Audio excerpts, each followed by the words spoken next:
We're talking a 4.5 hour long movie today, AKAPAD. This is Cinemas. I'm Peter A. DeLuca, the film buff. Every single year, I bring you Christmas movies. Because I love Christmas. I think it's the greatest holiday.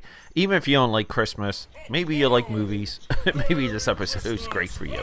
If not, we should be trying our best to bring you other episodes, other content. I hate saying the word content, but other episodes of the Film Buff podcast, just in case you're a Scrooge McDuck, bah humbug.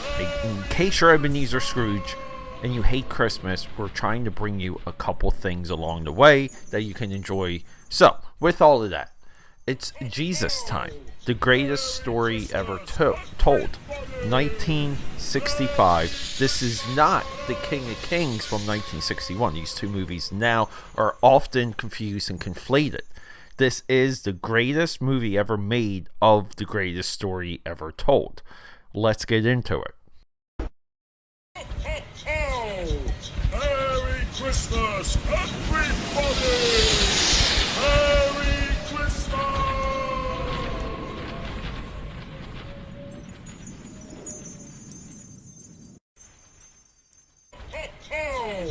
Merry Christmas, everybody!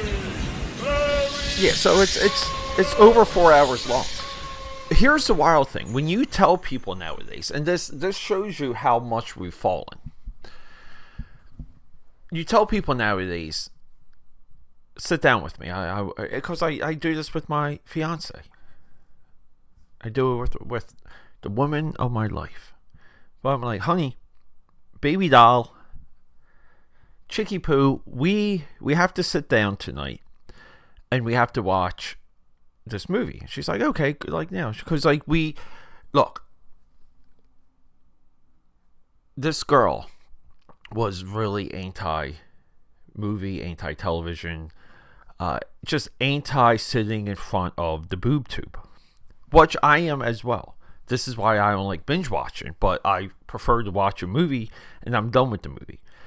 The thing is, though, I always have movies running. Sometimes on multiple TVs, multiple screens at the same time, because we're crazy here for the AKAPAD Film Buff podcast. This is just the lifestyle, my friends. But recently, through her workload, I know there's a lot of things for her that happen at work that's just, it's draining mentally and physically. So a lot of times, we just want to sit down and hang out together. And believe it or not, whatever's happening on the TV does that for us. So, she might say, yeah, Pete. Hey, Pete, yeah. She calls me Pete. She doesn't call me Film Buff, even though I keep trying to get her to. And then I say, well, it's a 4.5 hour long movie about the story of Jesus. And then here we go. Why is it 4 hours? I get it grown. And I get that somehow it's become a chore. But if I said Netflix has an 8 hour long Jesus miniseries that's starring Jared Leto, and I run off, it stars Ryan Gosling, whatever male star is hitting the lexicon. What's his name? The kid that plays Wonka, like that dude, right? Like, you can throw in like a hot name, and maybe that Zeta girl's playing the Mary, right? Playing his mother. You would get, put it on. I'm curious. Ryan Gosling's playing an angry Roman soldier. You have to see this thing, and it's going to be realistic and bloody. It's going to show you what it was like during that time. You would just, ears would perk up, and all of a sudden 8 hours doesn't seem to be enough. But you put in a movie like this that looks a certain way, that's shot a certain way, that has a certain format in the projection, meaning you might get black bars at the top or the bottom of your screen no matter what type of TV you have. But you get groans, and then you get, what is this? This is too old for me. What, believe it or not, because there is an age gap between her and me, Like, her friends repeat that as well, because I have an age gap with her friends and even her family, her brothers. So there's no real exploration in what came before, which is wild to me. Because her and I, we can sit down and watch Fall of the House of Usher and be completely captivated and pulled. Recently, this year for Halloween, we rewatched Haunting of Bly Manor. We rewatched Midnight Mass. And those are full full series. There's a lot there too, like, just to absorb. So you have to be in front of it. So it's not like the retention's not there. What I think is missing is the overall desire, and it echoes to this newer generation. Years ago, if this movie came out, it would have starred the best of the best in Hollywood. It would have been a giant event. No cap. McDonald's would have sponsored a Happy Meal. We would have had the greatest story ever told, Jesus toys at Burger King. But we're here now, and I'm grateful, and I know I say that so often, but I'm grateful that I'm able just to sit down and put this movie on. It's available on Amazon Prime. Here's the wild thing when getting into this.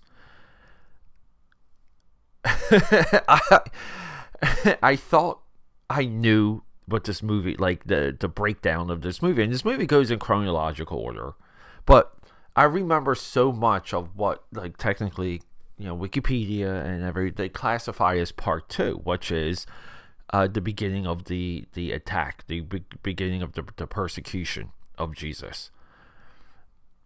That's what I remember.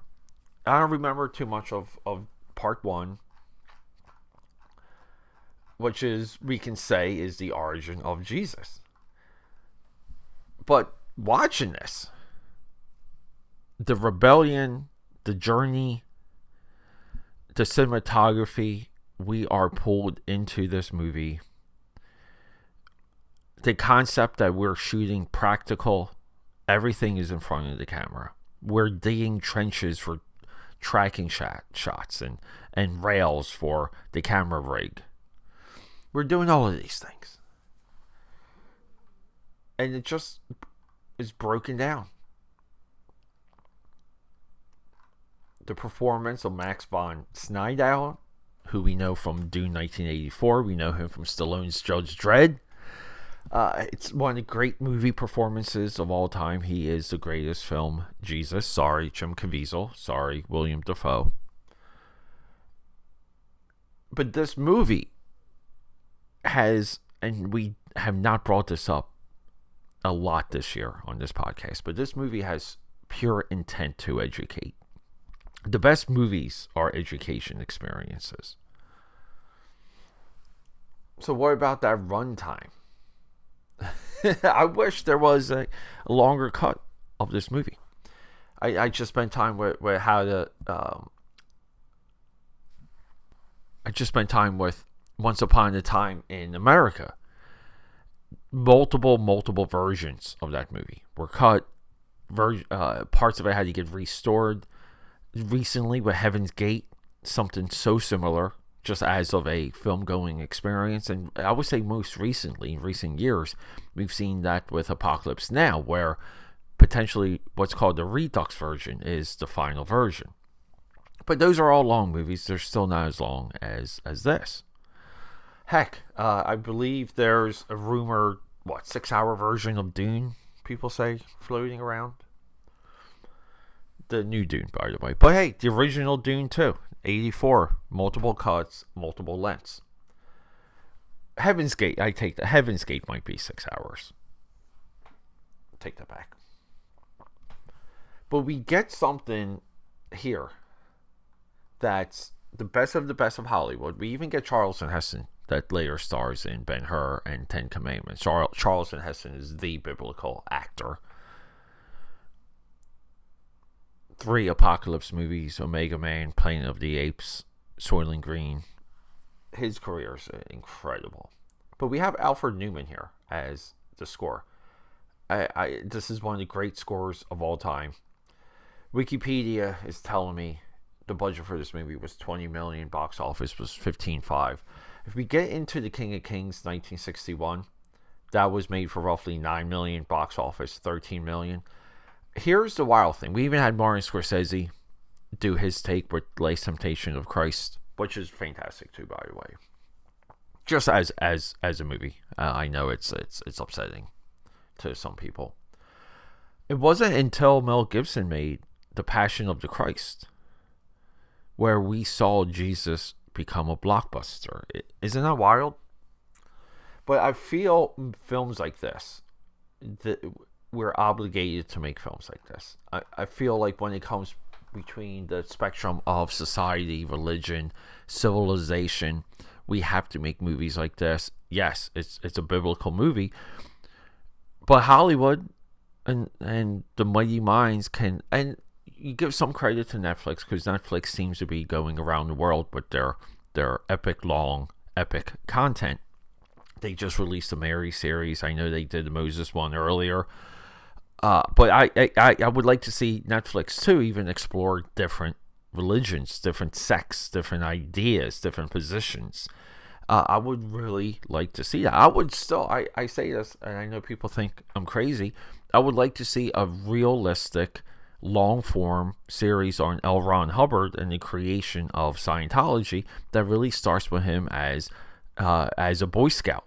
I just want that done. And so, all that too is up for, I guess nowadays, up for debate. It's all disputed, even if it was a Boy Scout or an Eagle Scout or not. But I think it's valuable for us to get a perspective, and even a storytelling perspective, in how our world is shaped. That's probably the prime reason why this is significant. Everything else, the filmmaking, the acting, it's a perfectly told story. That's all secondary. But AKAPADers, I think for Christmas, I think for a experience to understand what some of it all could be about, I think this is important. And it doesn't mean you're going to church on Christmas Eve or Christmas Sunday or Christmas Day or whatever. It just means that you're there to understand it, and there should be a level of appreciation.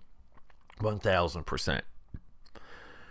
I would recommend this movie to anyone on that accord, and the second one being, it's a sign of the time. It's fantastic that they made movies like this, that they put so much effort and time into a movie like this, that it was really like all chips getting pushed in. Back, I think modern day, you would hear that, this type of flop or this type of failure would destroy a film studio. It didn't, which is incredible. One of the reasons why I'm grateful for the world that we live in is, I remember having, like, this had a barrier to entry. This might have been a $40, $45 VHS at one time, because it was like 2, maybe even 3 VHSs long. So you would have multiple VHSs just to watch this. So you have to spend the money. Your rental store might have one copy, and that copy might just be, you have to wait for it to come in. So even acquiring this, and then you would have to wait for Easter or wait for Christmas to catch it on TV. And something like AMC, something like TBS would air it. It would be even 5 or 6 hours long because of the commercials. So you have to slog through it. But to sit down and watch this movie as a singular experience is also why the world we live in right now is so important when it comes to film study, because this is accessible. And with that, AKAPADers, I cannot recommend the greatest story ever told. Maybe down the road, I've been flirting with the idea of doing more details on epics like this, like How the West Was Won, Ben-Hur, Moses, the 10 Commandments. I'm sorry, I keep saying Moses for that. But this is also amongst an era of Hollywood filmmaking where they wanted to take advantage of these giant screens. And I wanted, maybe we will do a sub-series for the Film Buff podcast in 2025 that details, in detail, more films like this. Because, again, it's a lot of its memory hold. Good thing I'm here, guys. Rock and roll. Love you. Merry Christmas. Merry Christmas, everybody! Merry Christmas!